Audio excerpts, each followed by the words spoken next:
Kellen Moore, Dallas Morning News. We were talking to Mike earlier about the 3rd and 10 play going for it there. Just what options were you looking at there, and just talk about how the play unfolded and why you went with the play that you did there. Obviously, those 4-minute situations are ones that we got to find a way to capitalize on some of those opportunities to finish the game off with the ball in our hands.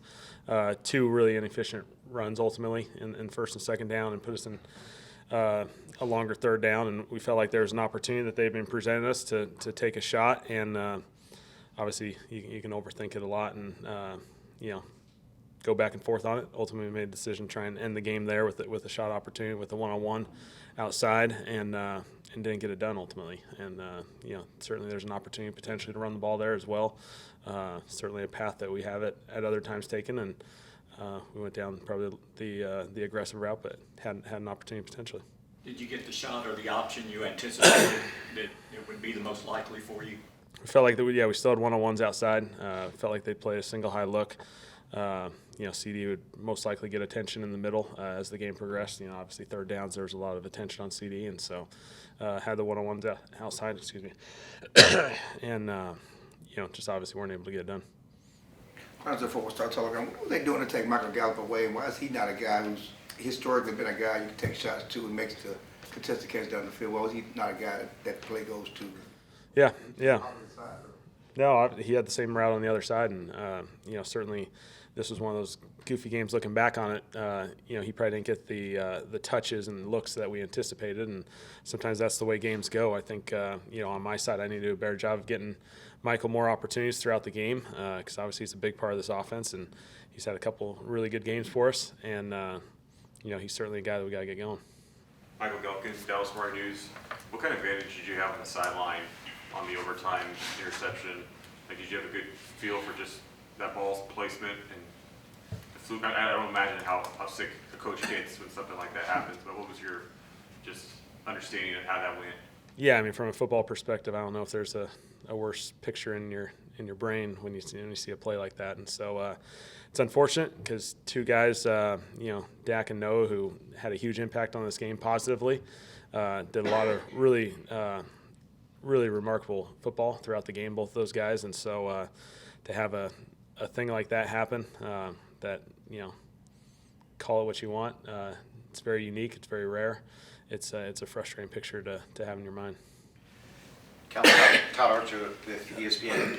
Back on the 3rd and 10 play, can you just bring us, what's the communication that you have with Mike? I know it's only 40 seconds. Like, are you guys into the drive thinking, hey, if we're in this situation, you're already going to do this, or is it at that moment you guys are deciding, let's go and be aggressive with that call? It's usually, one play at a time. Usually we kind of project out how we want to have the drive go, and so it's certainly something we're talking about at the beginning of the drive, how we want it to, they do have a few timeouts. We want to run the football, and then ultimately hopefully put ourselves in a position potentially to go win on 3rd down in that situation. And every game's going to be a little bit different.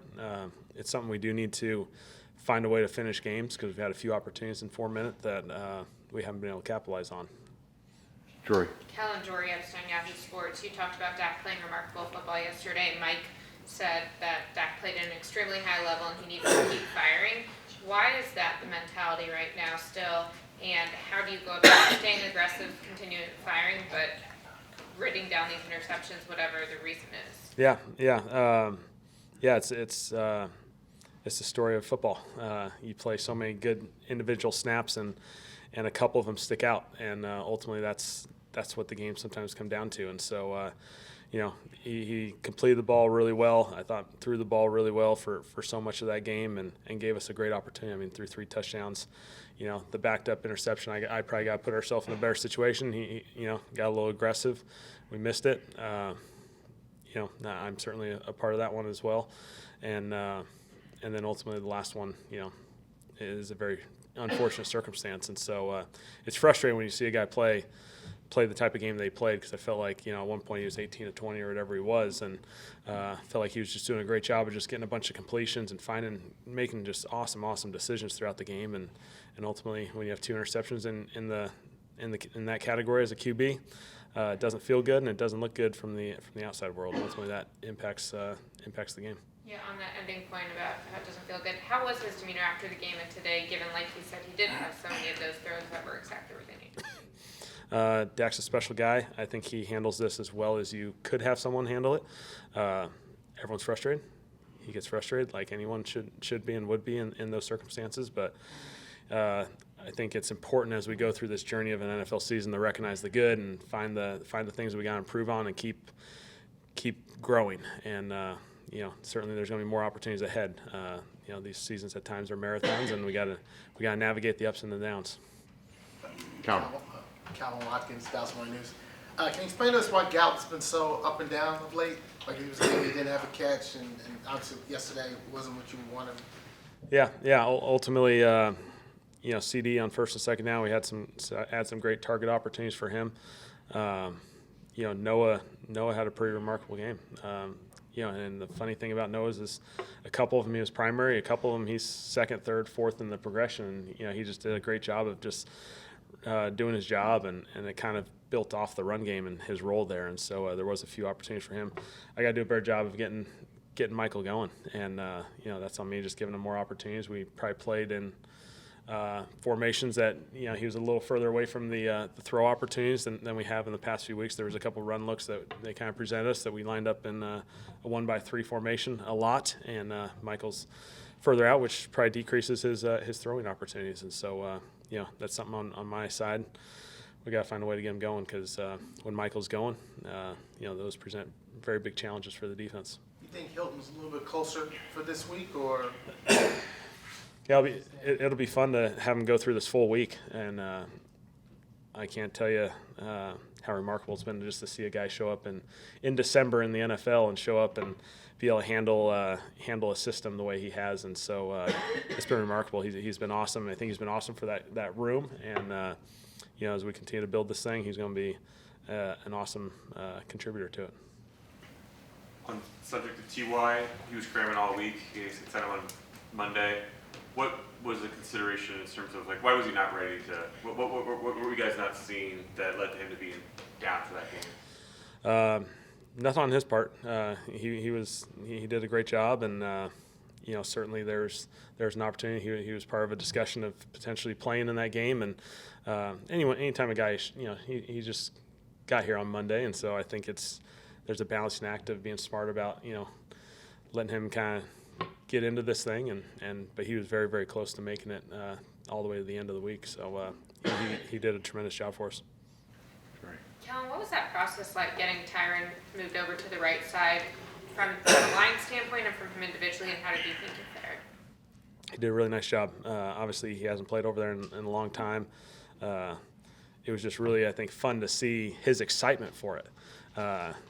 He was genuinely really, really excited about the opportunity to play with Zach. I mean, those two have been here together for so long, and now they actually get to stand in a huddle next to each other and break and go to the line and make the calls and create these double teams. And so I think both those guys are really, really excited about that opportunity. It allowed certainly Tyler, Connor, even JP to kind of keep the continuity a little bit on that left side, which I think is certainly beneficial for us. And I think after this game, Tyron will be able to just keep building his confidence over there, just playing right tackle, because he did some really, really good things this week.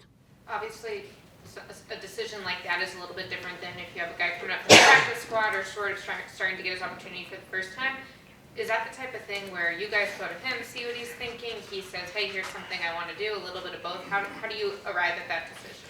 Yeah, I think it's certainly a little bit of both. I think he was definitely one of the ones ready to do it, and that's the special part of what makes him so special. And I think his willingness to do that, because he has every status and right to go play left tackle, and for him to be excited and have the enthusiasm to go play right tackle and feel like that's the best thing for our offensive line and for our team. Those are just huge moments, I think, as a team, to recognize the team aspect of this thing. When you say excited and enthusiastic, what does that look like coming out of you? There's a smile. Babe Laufenberg, Cowboys Radio. The final interception, obviously Noah's fighting through some traffic and that little under, and then Dak gets flushed. And I'm just wondering, was Noah able to track the ball? Because, as you know, sometimes it looks like it just comes right out of the top of your helmet, and you don't see that because he had Dak and two people in front of him. Did you talk to Noah at all about that? I have not talked to Noah about his perspective on it, but Did you get a sense that maybe the ball kind of jumped in on him? it could have potentially. I think that'd be fair to look at it from that perspective.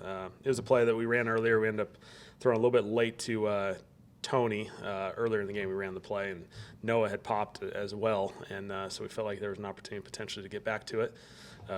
CD was a part of the play, but we knew certainly in that situation there'd potentially be a lot of they drew a lot of awareness to CD on those third downs, and so he was going to become essentially third in the progression there if it got to CD, and Noah had an opportunity there, and we just got moved off the pocket, and really unfortunate.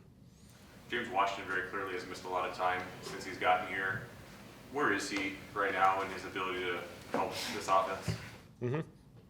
Yeah, it's been good for him. He's really he's had a few weeks with us as far as just because he missed so much of the offseason program from a physical standpoint, and so he's certainly a part of this depth at our receiver room that we'll continue to utilize, and probably need we got him a few snaps in that game. Probably we played with a little bit more tempo, so we didn't sub as much as we potentially could have with James, but he's someone that we want to continue to build his role on this team. Speaking of building, Peyton Hendershot seems to be growing. Mm-hmm. What have been your impressions of his season thus far and where he is today? Yeah, I really enjoyed what Peyton's been able to provide for us. I think another example of him in the pass game with that touchdown catch, but his willingness and his fight in the run game, I think, is the big part that allows him to be a solid contributor to our team, because obviously we know what he can do in passing situations, but his willingness and he gets in there and is willing to get dirty, and I think that attributes to him being able to play a larger role for us. How different are you offensively from the last time you played the Eagles, and what's the challenge of their defense?